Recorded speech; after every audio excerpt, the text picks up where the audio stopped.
My personal health history is why I'm standing here.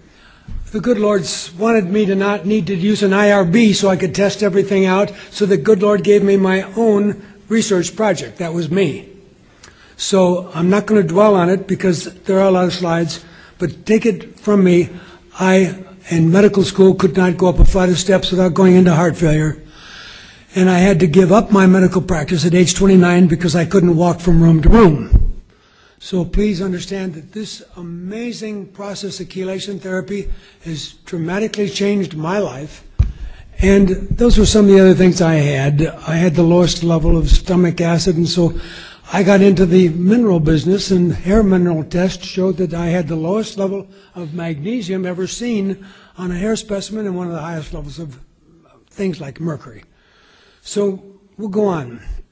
These are things that I have found, and I want to recommend these to all of you because orthomolecular medicine, high potency vitamin C, I take over 10 grams of vitamin C every day, have for over 30 years. I take oral chelation every day for the last 25 years, but before that I took over 200 IVs, but I went off the IVs just to be sure that the oral could keep me living to my maximum intended useful lifespan. And I'm doing pretty good, but technically I'd be younger if I was taking the IVs. But a lot of people don't want the IVs, so I needed to prove that we knew enough with the oral. And we'll get into those slides. Oxidative medicine, I want to tell you, when you hear Sylvia Menendez tomorrow on ozone, you'll understand why we have people like Dennis Harper step up to the microphone at noon today and say, we're going to bring oxidative medicine to ACAM. Because when you add some of these additional modalities, ACAM is going to be the premier organization. And we have good competition. Institute for Functional Medicine with Mark Hyman is doing a great job. And I have not been happy with the job A4M is doing, but let's face it, they have a lot of people out there. So where I want to take all of you is into a field of regenerative medicine, because I will be 80 on January 3rd. And so I think it's really important to understand that I spent so many years being sick, I should be entitled to really great health for the next 20 or 40 years, okay? So energy medicine, that's why I put the little laser into my nose, because unbeknownst to you, we have 1 million people who have found that they get smarter, their headaches go away, their inflammation goes down, and people don't know where to use the laser.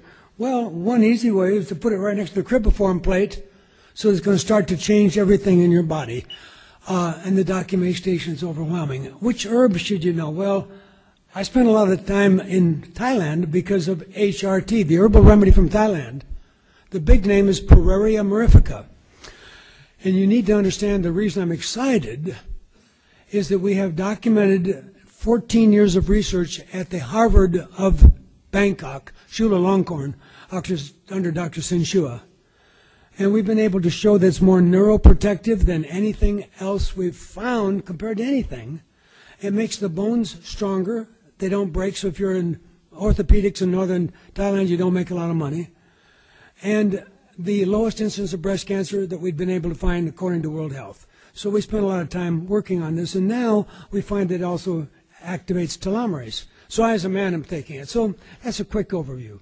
Meditation, prayer, exercise. Yeah, well, you'll see out in the booth, they got Mark Squibb, he's got people exercising with oxygen. Pretty cool trick. And I'm on the current time president of the Arizona Board of Homeopathic Medicine, because homeopathy has been around for a long time, and it's very affordable. And so as we look at it, I was lucky enough to interact with each of these people. Jeff Bland blew me away today when he mentions how many people he gets to talk to once a month for 35 years. But these people were in my life. Roger Williams, Linus Pauling, Abraham Hoffa. When I got into orthomedic and psychiatry, I had to have a lot of help. And these people would pick up the phone and help me. I saw every schizophrenic in Northern California. Remember, I've only been practicing medicine 56 years. So there's been different phases of my medical practice. But I want to make sure that all of us as chelating doctors take the responsibility for what it says on the bottom line of this slide. If you understand that Caltech, Claire Patterson, devoted his life to trying to wake you up to the simple fact the industrial age started about 700 years ago, and in that 700 years, the average bone lead went up a minimum of 1,000 to 2,000 times.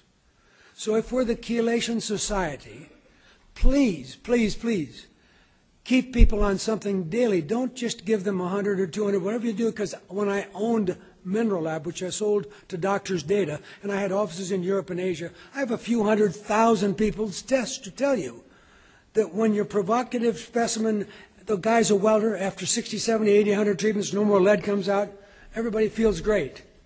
Put him to work in an air-conditioned office, he's not welding, come back in 6 months.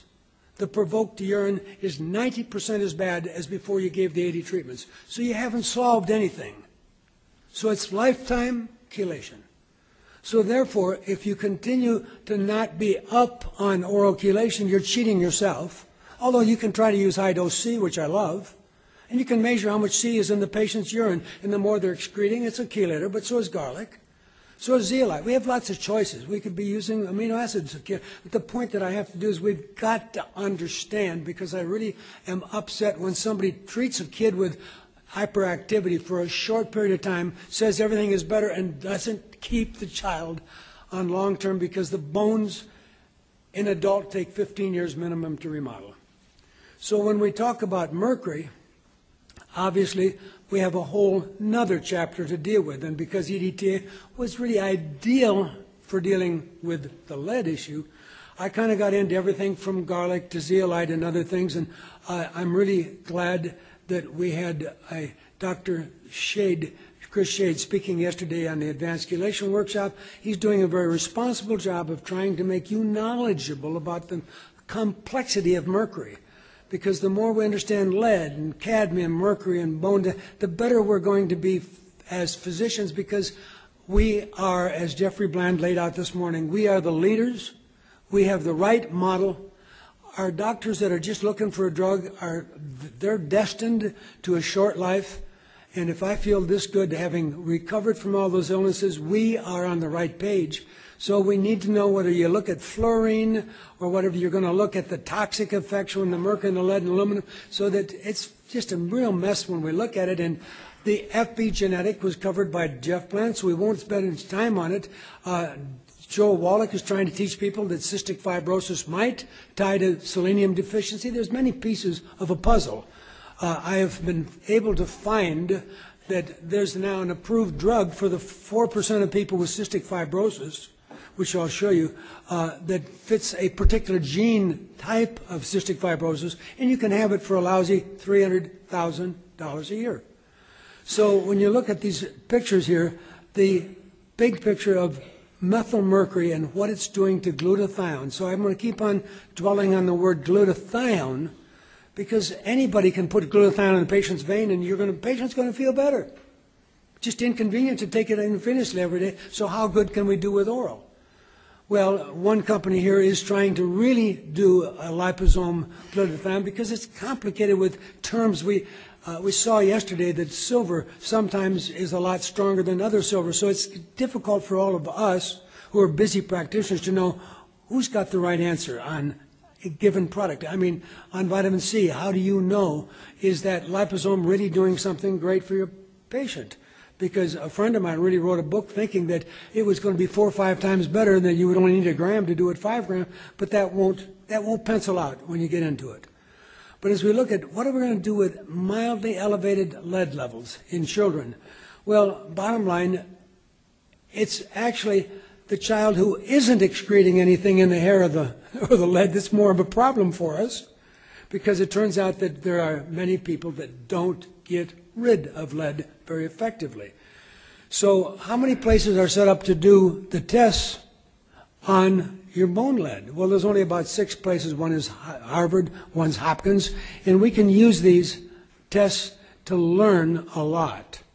Because if we look at the industrial comment, this slide right here is from the Lancet Neurology issue of the last year, and this is very powerful. What's on the middle of this slide, these 5 toxins, you can assume everybody you see is guilty of having too much lead, mercury, PPAs, arsenic, and toluene, and then you can get into fluorine, and you can get into tetrachloroethylene and polybrominated diphenyl.